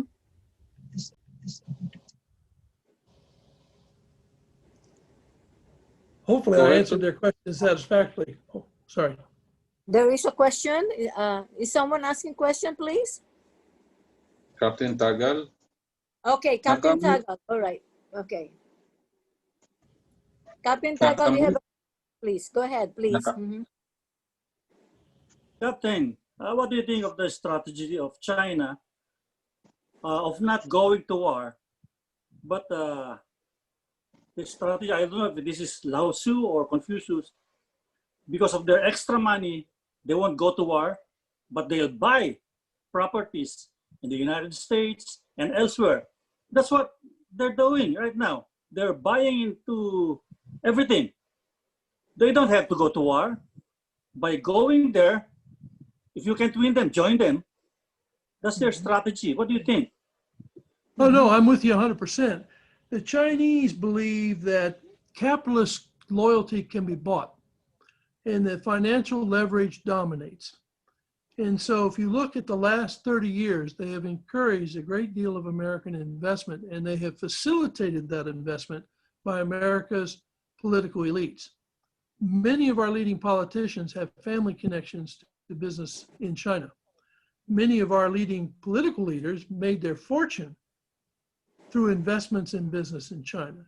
President Trump is a rare exception. He has made the overwhelming majority of his money solely in the United States. Not entirely, but solely. Whereas many of his competitors and allies made money in China and continue to make a significant amount of their income from China. And as a result, you could question whose interests they are more committed to protecting, their personal financial interest or the national interest or America's allies. And that is a deliberate result of China's policy. They didn't do this out of the kindness of their heart. It was a mixture of economic necessity, yes, but they recognize that economic influence buys political influence. So it's a smart strategy. Also, Lao Tzu argued that you win the enemy to your side through more than war. Better to do it without war. Sun Tzu argued that winning the battle without fighting it is the ultimate in good leadership and strategy. Divide your enemy's thoughts and you divide his will. So I'm with you 100%. You said it a lot more efficiently than I did, but I'm with you.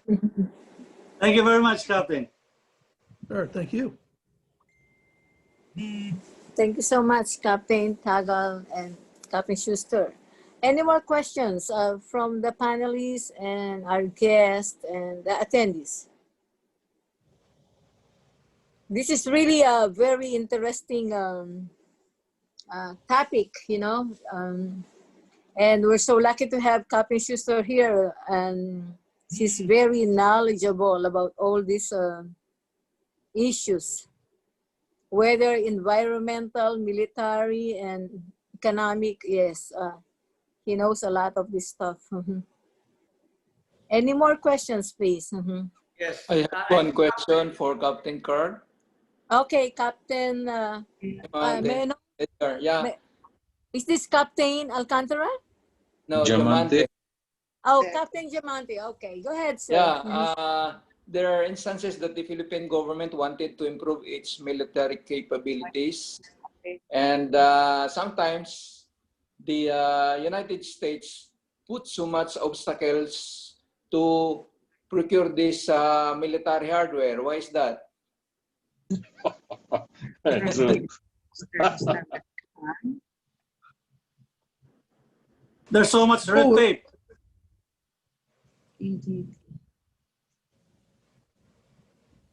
Captain Schuster. Oh, dig it. Oh, sorry. I didn't realize it was Sorry. Can you please repeat the question, Captain Diamante? Yeah, there are the Philippine government always wanted to increase its military capabilities, but there are times that the United States put some obstacles in the procurement of this military hardware. So how can Yes, we sir. improve our military? Yeah, unfortunately, I used to work those issues when I was on active duty. I was part of the panel that made recommendations. And unfortunately, domestic U.S. politics often impedes our ability to help our allies and friends. I'm in the uncomfortable position of being an American who's about to criticize some of our political leaders, so I hope you'll forgive me if I leave their names out. But very often we felt that Washington wanted perfection, not progress. And there was always some special interest group or whatever that objected to some military sales to not just the Philippines, but we faced periodic roadblocks to selling weapons to Thailand, sometimes to Indonesia, and to Taiwan. I was stunned. And part of it was because the new generation of political leaders, those who had served in World War II, thought of our allies as an extension of ourselves. And their commitment to our allies was equal to their commitment to the United States. But that has changed.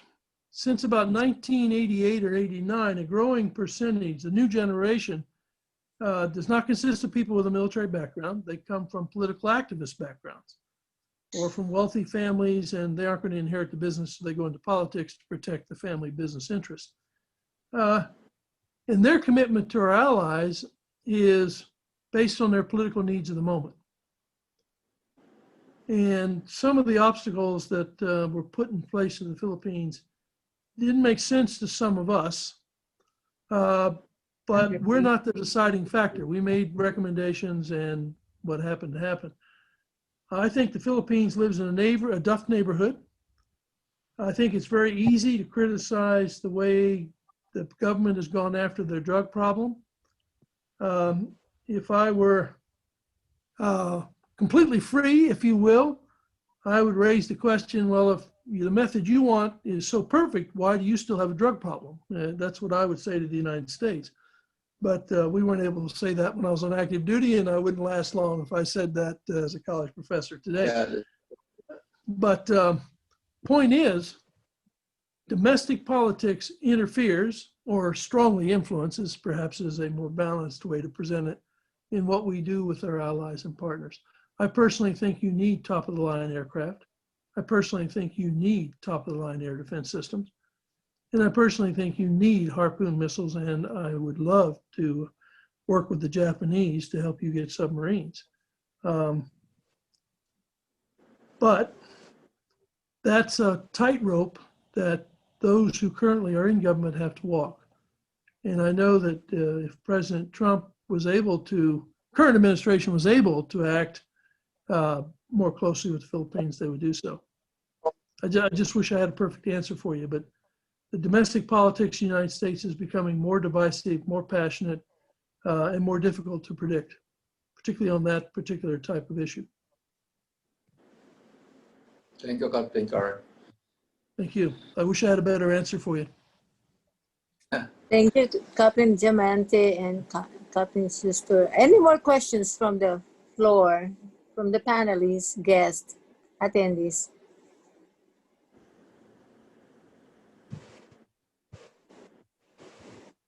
I hope you can still entertain my question, Captain Schuster. I'm sorry if I have a lot of questions. Sure. Talking about the Mutual Defense Treaty, right? So we have the Mutual Defense Treaty of U.S. and the Philippines. Going back again to the Scarborough Shoal. If there is indeed a truth of China's militarization, or there's already a reclamation and starting building military bases in the Scarborough Shoal, how does the Mutual Defense Treaty will kick in to the activities of China over the Scarborough Shoal or even other territories within the EEZ of the Philippines? Well, I think the complication there is the Mutual Defense Treaty has two requirements. Right. One is that it be an attack on the Philippines, and the other that the Philippines request we come join them in expelling the Chinese. And the problem we have with Scarborough Shoal is that basically that ship's already sailed. China's there. They did so without physically attacking anyone. The Philippines isn't likely to request assistance unless they're assured we'll actually do something. And are we in the Philippines willing to risk China's possible reaction? I believe at the moment, no. So the key then is, how do we mobilize public opinion to get support for a forceful action of some sort? Right. And I'm one who thinks that forums like this need to be sponsored in the United States. California is our largest, most populous, and richest state. And right now they're dealing with, as are most of our states, either COVID-19 or our own racial injustice debates.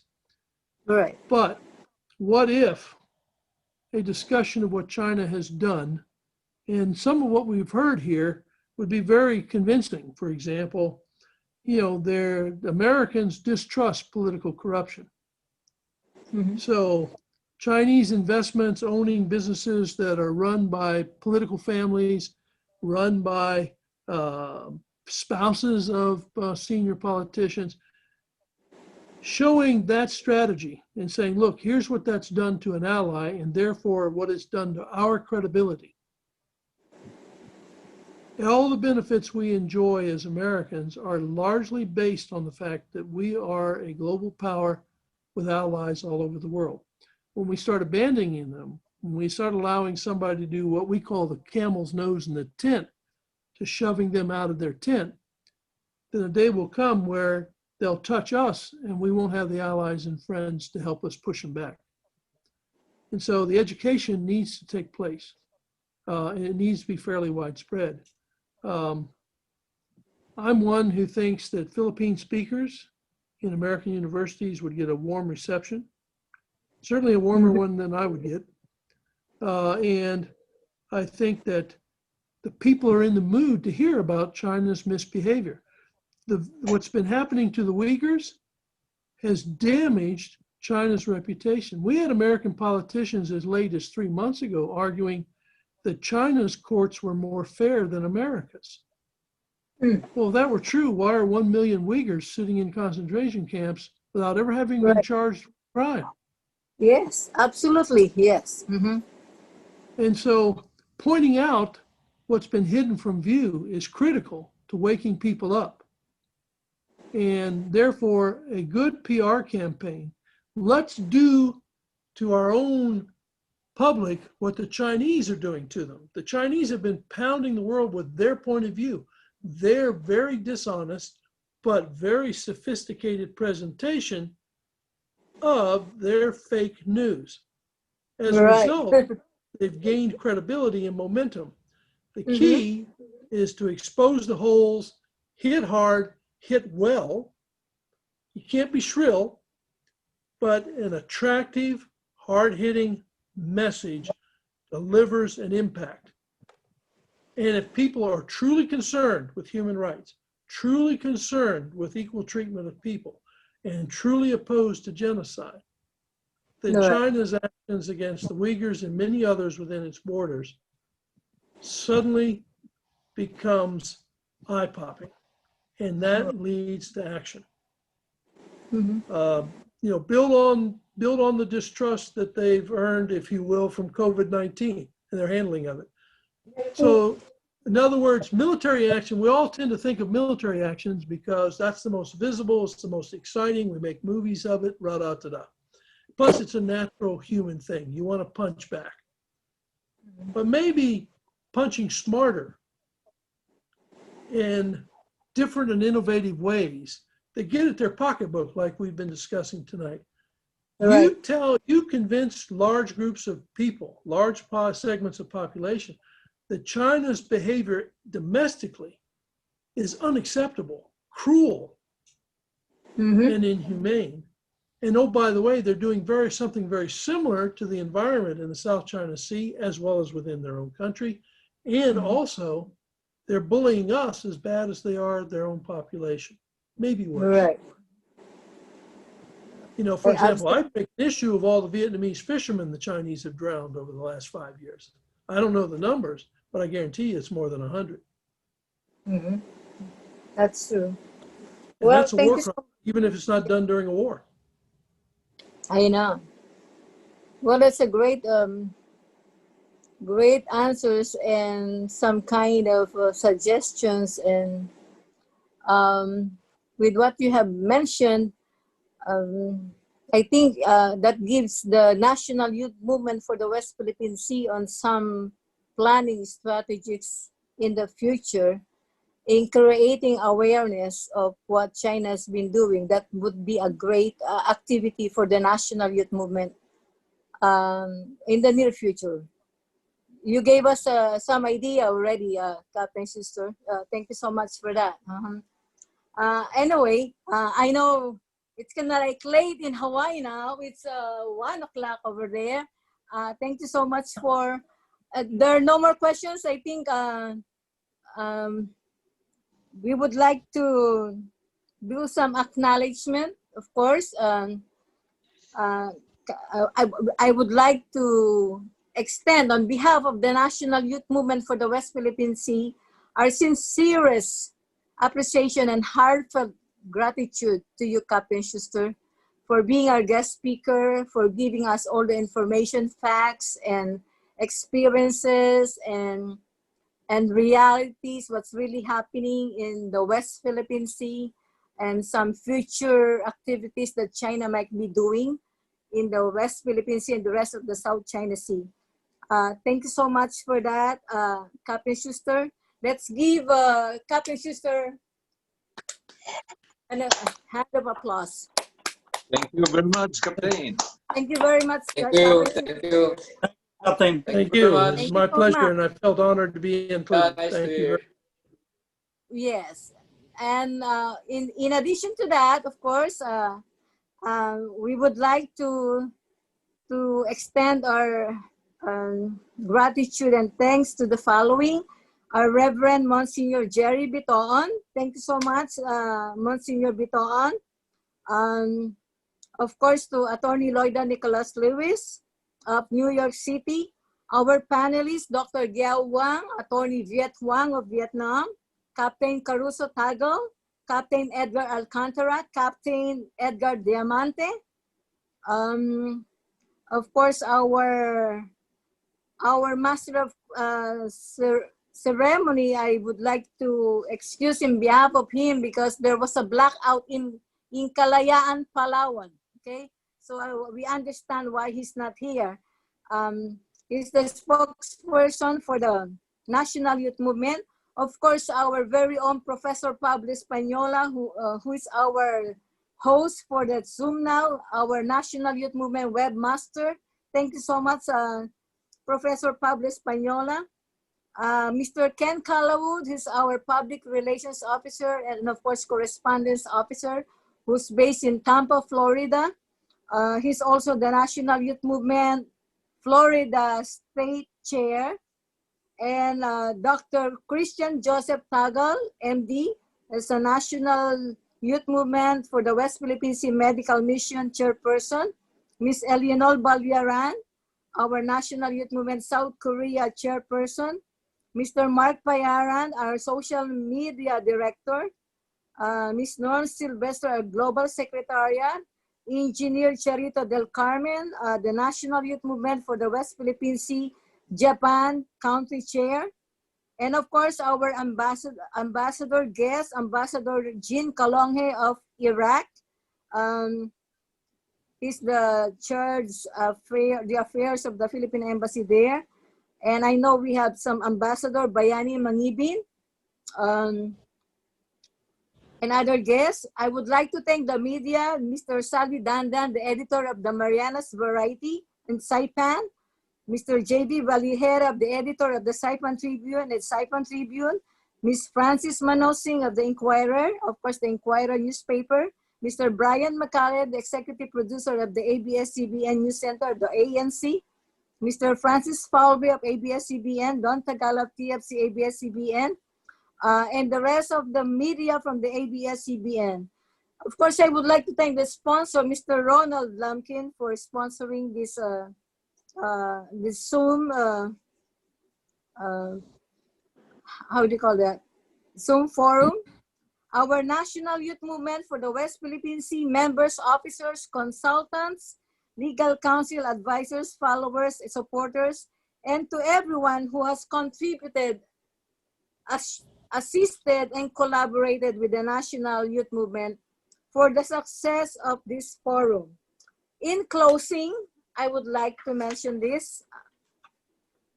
I would like to thank all the participants for their contributions to this webinar, especially to our guest speaker, Captain Carl Schuster. Captain Schuster has enlightened us on some very important events in the South China Sea, of course, our West Philippine Sea, including recent actions by China that are very troubling to the other countries that may have territorial claims in the South China Sea.